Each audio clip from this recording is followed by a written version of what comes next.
Hello everyone, I'm Mrs. Kiran Raj. Kiran scholar channel पे सारे बच्चों का, सारे एस्पिरेंट्स का, सारे कॉम्पिटिटर का वेलकम करती हूँ। और आज जो है हमारा टॉपिक बहुत ही इम्पोर्टेंट टॉपिक है जो मैं आज पढ़ाने वाली हूँ। और उस टॉपिक का जो है वो नाम है समास। हिंदी व्याकरण में हम लोग आज पढ़ने वाले हैं समास को, जिससे आपके कम से कम 2 क्वेश्चंस आते ही आते हैं, चाहे वो 9th हो, 10th हो या 12th हो। इस टॉपिक से क्वेश्चंस आने ही आने हैं और इसी टॉपिक पे जो है वो हम लोग आज डिस्कशन करने वाले हैं। तो चलिए आज हम लोग स्टार्ट करते हैं समास, जो कि बहुत इम्पोर्टेंट है। और इस समास का मतलब है संक्षिप्तीकरण। अगर हम अर्थ की बात करें तो इसका अर्थ है संक्षिप्तीकरण।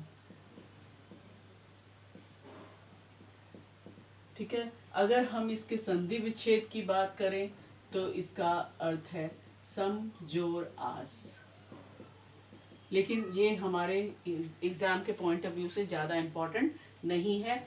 हम लोग के एग्जाम ऑफ पॉइंट की दृष्टि से कौन सा चीज़ इम्पोर्टेंट है वो हम अभी डिस्कस करने वाले हैं, और वो है हमारा समास का भेद।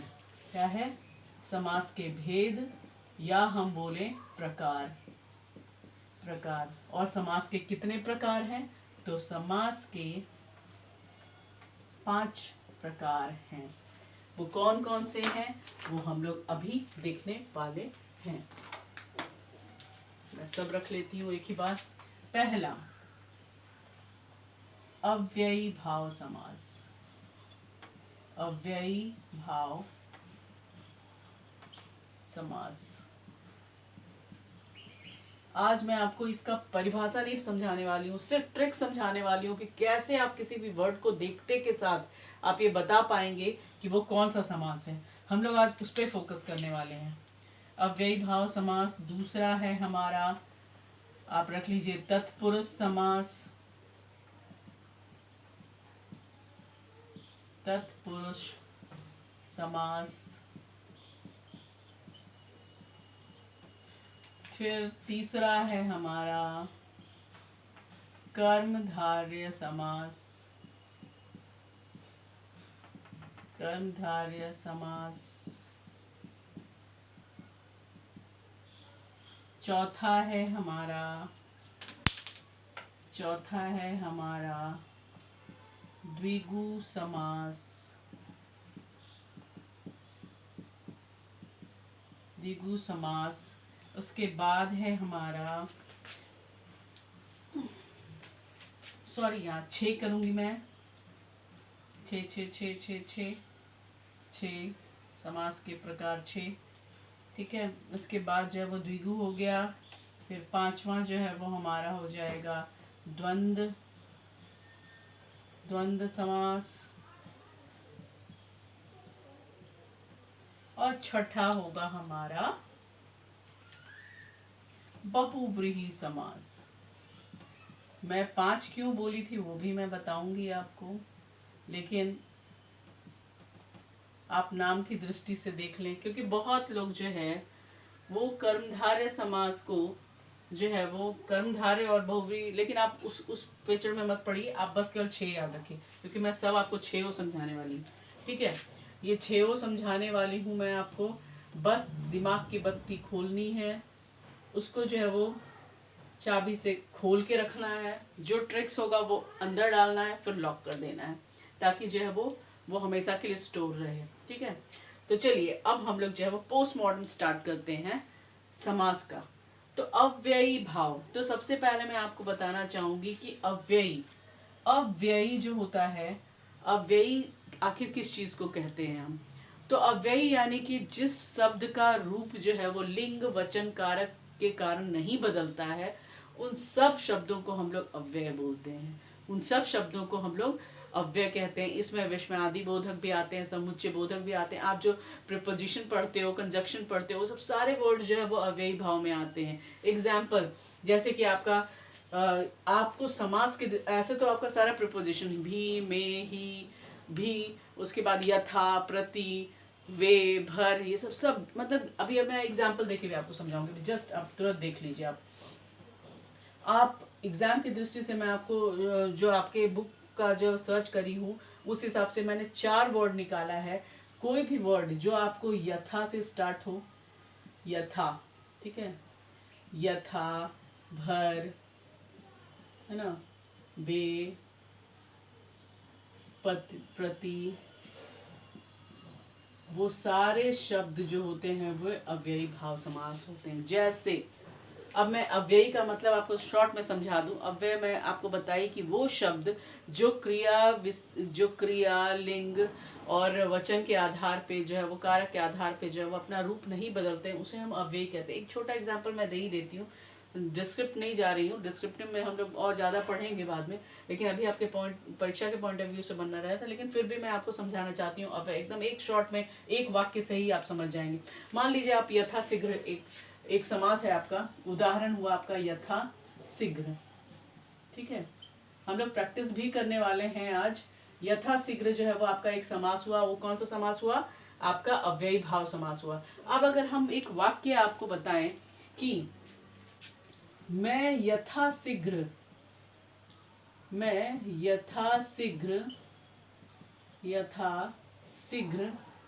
वहां पहुंचने की चेष्टा करूंगी, मैं वहां पहुंचने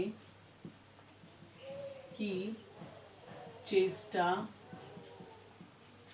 करूंगी। अब सिर्फ आप देखिए, तुरंत आपको समझ में आ जाएगा कि क्या अव्यय क्या होता है, करूंगी, ठीक है। उसके बाद फिर दूसरे वाक्य को मैं क्या लिखती हूं कि आप भी या तुम लोग भी यथाशीघ्र वहां पहुंचो, ठीक है, पहुंचो। अभी ध्यान दीजिएगा, यहाँ पे क्या हो रहा है, यहाँ पे जो है वो कर्ता जो है वो बदल रहा है। यहाँ आप भी है या तुम भी है, ठीक है। यहाँ पे देखिए सारा चीज, चेष्टा करूंगी, क्रिया भी, क्रिया का रूप देखिए, यहाँ पे स्त्रीलिंग है ना, यहाँ पहुंचो बहुवचन पुल्लिंग। अभी ध्यान दीजिएगा कौन सा शब्द है जो नहीं बदल रहा है? यथाशीघ्र, जिसकी मैं बात बोल रही थी कि वो कर्ता क्रिया वचन लिंग से किसी भी तरह से प्रभावित नहीं होता है, वो विकार उत्पन्न नहीं होता है उसमें, उसे हम अव्यय कहते हैं। यहाँ देखिए, यहाँ बहुवचन बन गया, यहाँ एक वचन है, तो भी जो है वो यहाँ यथाशीघ्र का यथाशीघ्र ही आया, और यहाँ भी यथाशीघ्र का यहाँ अभी यथाशीघ्र ही आया, यानी उसके रूप में कोई परिवर्तन नहीं हुआ। इस कारण जो है हम इसे क्या बोलते हैं, इसका कोई भी रूप परिवर्तन क्या हुआ, रूप परिवर्तन नहीं हुआ, ठीक है। किसके आधार पे? कर्ता, लिंग, वचन, कारक के आधार पे, वो जैसा था वो वैसा ही है। इस कारण जो है वो हम लोग इसको अव्यय बोलते हैं। क्या बोलते हैं? इस कारण जो है वो हम इसे अव्यय बोलते हैं। आशा करती हूँ कि आपको ये चीज समझ में आ गया होगा। तो चाहे वो यथाशीघ्र हो, चाहे भरपेट हो, वह भरपेट भोजन कर रहा है, तुम लोग भी भरपेट भोजन कर लो, सेम वर्ड में कोई परिवर्तन नहीं होगा। वह बेनकाब हो गई, वे लोग बेनकाब हो गए, सेम है, बेनकाब बे से शुरू हुआ। प्रतिदिन, वह प्रतिदिन भोजन करता है, मैं भी प्रतिदिन भोजन करती। मैं दूसरे के लिए बोल सकती हूँ, वे लोग बोल सकती हूँ, वे लोग प्रतिदिन भोजन करते हैं, मैं भी प्रतिदिन भोजन करती हूँ। यानी यहाँ पे क्या हो रहा है, यहाँ पे जो कर्ता का जो रूप परिवर्तन हो रहा है, क्रिया का रूप परिवर्तन हो रहा है, लेकिन अव्यय का रूप परिवर्तन नहीं हो रहा है, इसलिए हम लोग इसको अव्यय बोलते हैं। आशा करती हूँ कि आपको समझ में आ गया होगा। अब इसके एग्जाम्पल की ओर दृष्टि करते हैं। यथाशीघ्र हो गया, भरपेट हो गया, भरपेट, बेनकाब, ठीक है,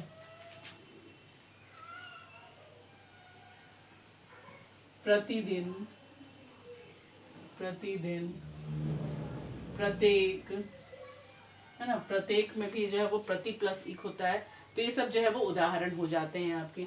अब जो है वो हम लोग चलते हैं किसकी तरफ, तत्पुरुष समास की तरफ। तो यहाँ आपको सिर्फ देखना है कि वर्ड जो है वो क्या हो, आपका क्या हो, वर्ड जो है वो अव्यय हो तो वो अव्ययी भाव समास हो जाएगा। अब तत्पुरुष समास में आपको क्या देखने हैं, तत्पुरुष समास में जो है वो आपको देखने हैं कि कारक चिन्ह, कारक चिन्ह या विभक्ति चिन्ह देखने हैं। क्या देखने हैं, विभक्ति चिन्ह देखने हैं, विभक्ति चिन्ह। जहां विभक्ति चिन्ह का क्या होगा, लोप हो जाएगा, विभक्ति चिन्ह का क्या होगा, तो चिन्ह लोप यानी लुप्त रहे तो तत्पुरुष समास हो जाएगा। फॉर एग्जाम्पल, राजा का पुत्र, राजपुत्र, ठीक है, यानी इसका क्या हो जाएगा, राजा का पुत्र। क्या है, ये कारक चिन्ह जो है वो क्या हो गया, ये कारक चिन्ह जो है वो लोप हो गया।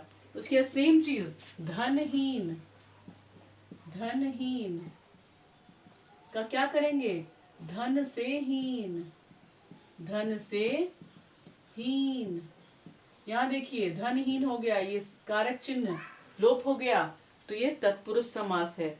और उसके बाद भी बहुत सारे एग्जाम्पल है, यज्ञशाला, माल गोदाम, पर्णकुटी, है ना, ये सब सारे जो है वो आपके बुक से लिए गए हैं। ये सारे उदाहरण आपके बुक से लिए गए हैं और पिछले साल के क्वेश्चन से लिए गए हैं। ये PYQs हैं। यज्ञशाला, माल गोदाम, माल गोदाम, ठीक है, ये सब क्या है, ये सब जो है वो तत्पुरुष समास हैं। ये भी तत्पुरुष समास है, ये भी तत्पुरुष समास है, ये भी तत्पुरुष समास है। माल गोदाम का, यज्ञ के लिए शाला, माल गोदाम, माल के लिए गोदाम, है ना, ये सब क्या हो गया, ये तत्पुरुष समास हो गया। आशा करती हूँ कि आपको ये समझ में आया होगा। अब अगर हम बात करें कर्मधारय की, अब अगर हम बात करें कर्मधारय की, तो आप ध्यान दीजिएगा, ये जो है मैं इधर लिख देती हूँ, यज्ञशाला, यज्ञशाला, माल गोदाम, ये सब क्या है, इसके एग्जाम्पल्स हैं, ठीक है, राजपुत्र, ठीक है। अभी मैं इसको इरेज करती हूँ और कर्मधारय की तरफ चलती हूँ।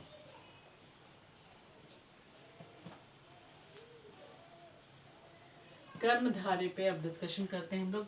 अभी इसके लिए भी शॉर्ट ट्रिक है, कर्मधारय, ध्यान दीजिएगा जरा सा। कर्म, कर्म कौन करता है, कर्म, कर्म कौन करता है, कर्म इंसान करता है, मनुष्य करता है। कौन करता है, इंसान करता है, मनुष्य करता है। तो ये जीव जंतु करते हैं, ठीक है, जीव जंतु करते हैं। तो ये सब क्या हुए, ये सब हुए आपके विशेष्य। अब आइए, जहां कर्मधारय पूछ दे तो आपको तुरंत आपको कहाँ फोकस करना होगा, तुरंत आपको फोकस करना होगा विशेष्य, विशेष्य, और कहाँ पे आपको तुरंत फोकस करना होगा कर्मधारय में, विशेष्य और विशेषण पे, विशेष और विशेषण पे फोकस करना होगा। किसके लिए, कर्मधारय समास के लिए। तो ये सब विशेष्य क्या होते हैं, विशेषण तो हम लोग सब जानते हैं कि विशेषण क्या होते हैं। विशेषण जो होते हैं, ये विशेषण जो होते हैं वो किसी न किसी का गुण बताते हैं, चाहे वो जीव जंतु हो, चाहे मनुष्य हो, चाहे इंसान हो, चाहे निर्जीव हो, चाहे सजीव हो, सबका ये विशेषण गुण बताते हैं। और ये गुण जिसका भी बताते हैं वो विशेष्य होता है। वो क्या होता है, वो विशेष्य होता है, विशेष्य का ही गुण बताया जाता है, और जो गुण होता है वो विशेषण होता है, विशेषण होता है। तो जहाँ पे भी विशेष्य और विशेषण का जो है वो संबंध दिख जाए, वहाँ पे कर्मधारय समास होता है। वहाँ क्या हो जाता है? कर्मधारय समास हो जाता है। जैसे जैसे जैसे जैसे महापुरुष, कैसा है पुरुष? महान है जो पुरुष। कैसा है पुरुष? महान है जो पुरुष। इसका तोड़ेंगे तो कैसा हो जाएगा? महान पुरुष। महान क्या हुआ?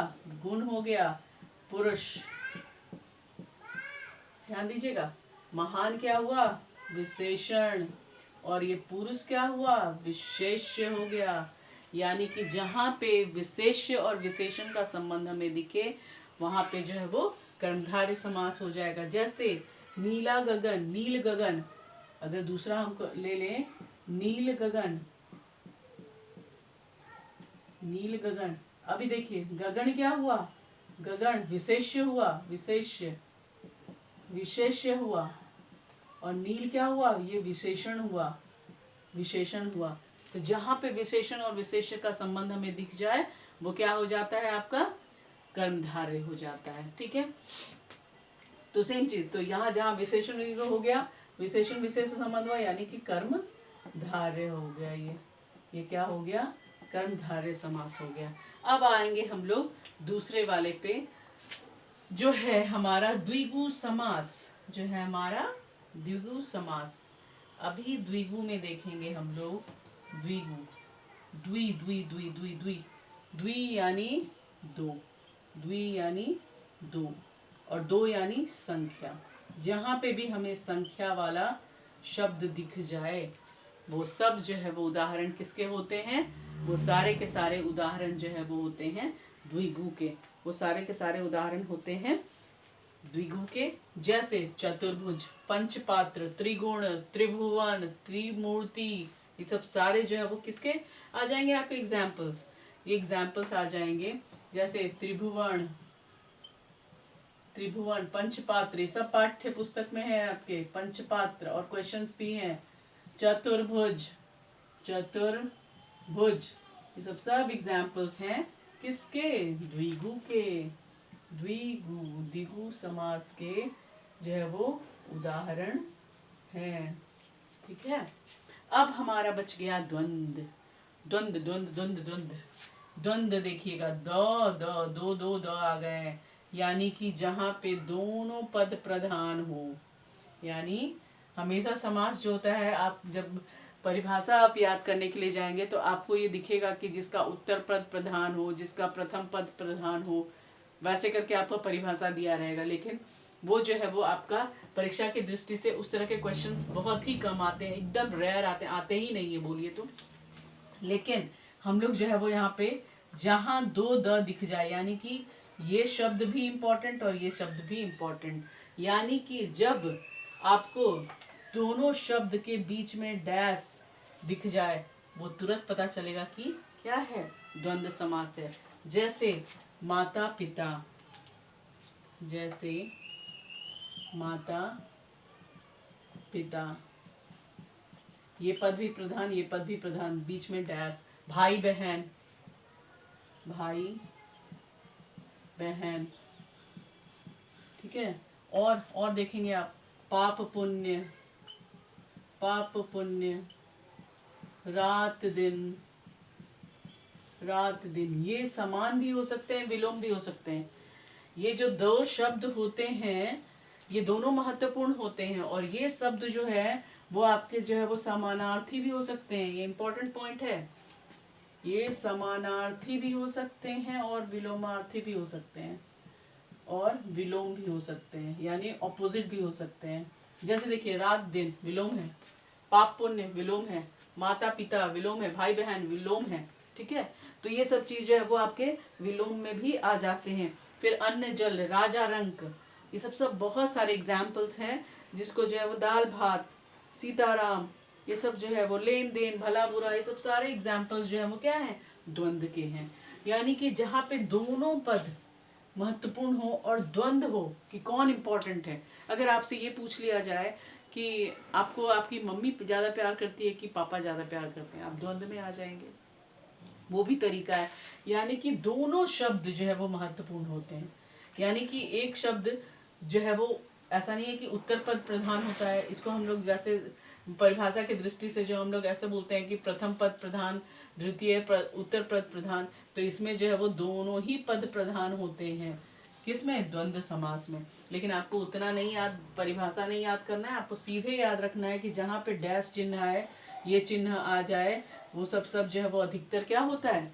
वो द्वंद्व होता है, यानी दोनों शब्द इंपॉर्टेंट होते हैं। और दूसरी बात द यानी दो द है, यानी कि दोनों शब्द इंपॉर्टेंट है। अब आ गया बहुव्रीहि समास। अब आ गया बहुव्रीहि समास, यानी कि जो बहुत, बहु मतलब बहुत ही महत्वपूर्ण, याद रखिए, ऐसे ट्रिक है ये, बहुत ही महत्वपूर्ण, बहुत ही महत्वपूर्ण, ये ट्रिक है इसको याद करने का। बहुत ही महत्वपूर्ण, तो बहुत ही महत्वपूर्ण क्या मतलब? ऐसा शब्द जो एक नया शब्द का अर्थ दे, ऐसा शब्द जो एक नया शब्द का अर्थ दे। जैसे जैसे गजानन, गजानन, जैसे गजानन,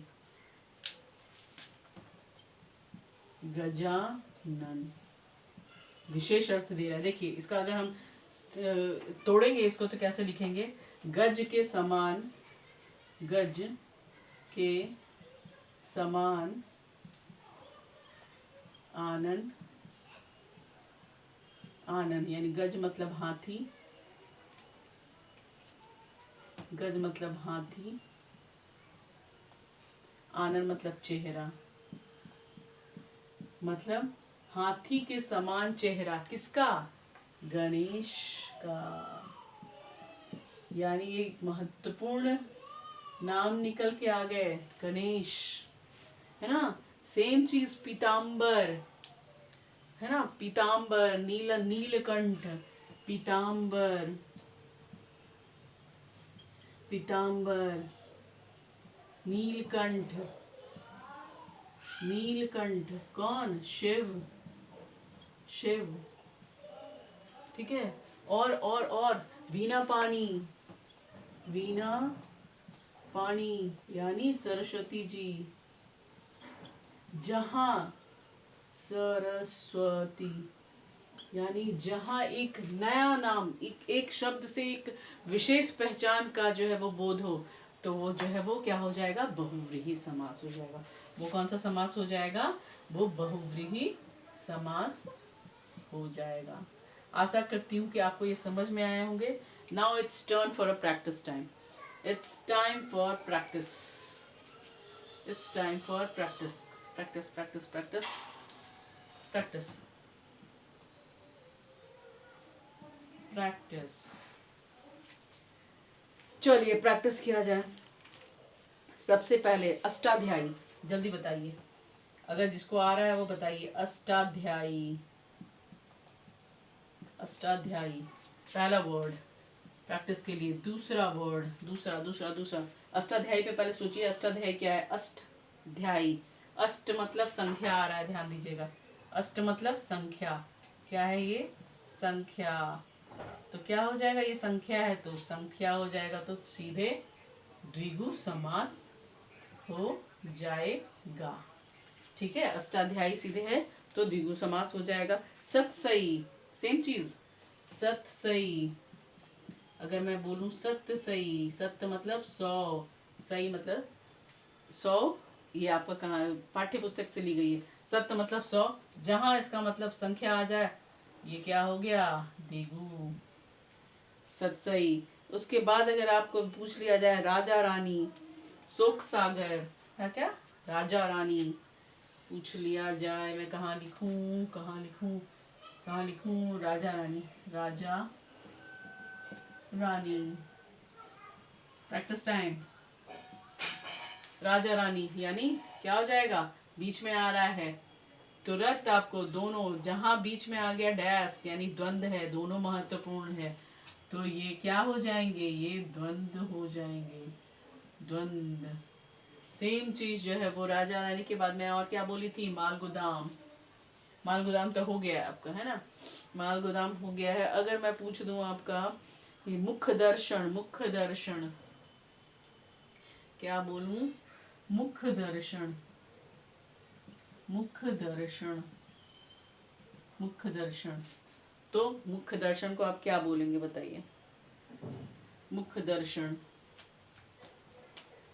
तुरंत इसमें विभक्ति चिन्ह जो है वो लोप है, विभक्ति चिन्ह का। सबसे पहले आप ऐसे करिए, अव्ययी तो है नहीं, कर्मधारय, मुख्य दर्शन, मुख्य दर्शन, तो यहाँ मुख का जो है वो कोई उपमान नहीं दिया जा रहा है, कोई जो है वो गुण नहीं बताया जा रहा है, इसलिए जो है वो कर्मधारय भी नहीं होगा। द्विगु संख्या नहीं है, ये भी नहीं होगा, द्विगु भी नहीं होगा। द्वंद्व, द्वंद्व भी नहीं होगा, गुण भी नहीं बताया जा रहा है, अव्यय भी नहीं हुआ है। बहुव्रीहि, मुख्य दर्शन में कोई विशेष अर्थ नहीं आ रहा है, तो विशेष अर्थ वाला ये भी नहीं होगा। सिंपल एक चीज बच गया, तत्पुरुष, मुख्य दर्शन। इससे भी जो है वो ऑड वन आउट करके भी जो है वो आप कर सकते हैं। इस प्रकार जो है वो आपका ये समास चैप्टर फिनिश हो रहा है। ये सारे ट्रिक्स आपको बताए गए हैं, आप एक बार इसको रिव्यू कर लें। अव्ययी भाव समास जो है वो समास होते हैं जहाँ पे जो है वो अव्यय लगे हुए होते हैं। ये अव्यय जहाँ पे भी आपको देखने को मिल जाए वो अव्ययी भाव होते हैं। तत्पुरुष समास में क्या होते हैं कि आपका कारक चिन्ह और विभक्ति का जो है वो लोप हो जाता है। कर्मधारय में जो है वो क्या होते हैं, आपका विशेष्य और विशेषण के गुण जो होते हैं ये होते हैं, संबंध होते हैं। द्विगु में जो है वो संख्या होते हैं, द्विगु में क्या होते हैं, संख्या होते हैं, संख्या होते हैं। द्वंद्व में जो है वो डैश होता है, ठीक है। इसमें तत्पुरुष में जो है वो चिन्ह होते हैं, कारक चिन्ह होते हैं, यहीं पे लिखा हुआ है देखिए।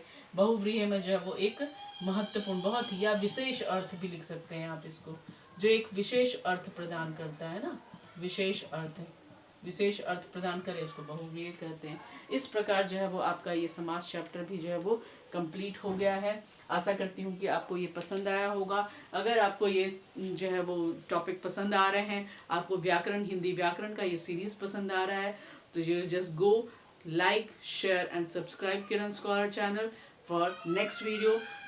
तो आप अगर जब सब्सक्राइब करेंगे तभी आपको नोटिफिकेशन मिल पाएगा। मैं अभी बहुत ही क्लासेस ले रही हूँ क्योंकि अभी 12th के और 10th के जो है वो बोर्ड फरवरी में होने वाले हैं, इसलिए जो ये सीरीज़ को मैं जल्द से जल्द कंप्लीट कराना चाहती हूँ ताकि बच्चे लाभान्वित हों और अच्छे मार्क्स लेके आएँ। मेरे ये प्रयास अगर आपको अच्छा लग रहा है, you just go like, share and subscribe this channel so that हम लोग भी मोटिवेटेड फील करें। यही आपका मोटिवेशन है जो हमें आगे और ले जाता है। इसको सब्सक्राइब करें। Thank you. स्वस्थ रहें, मस्त रहें और तैयारी के साथ हमेशा ज़बरदस्त रहें। Best of luck everyone. Thank you.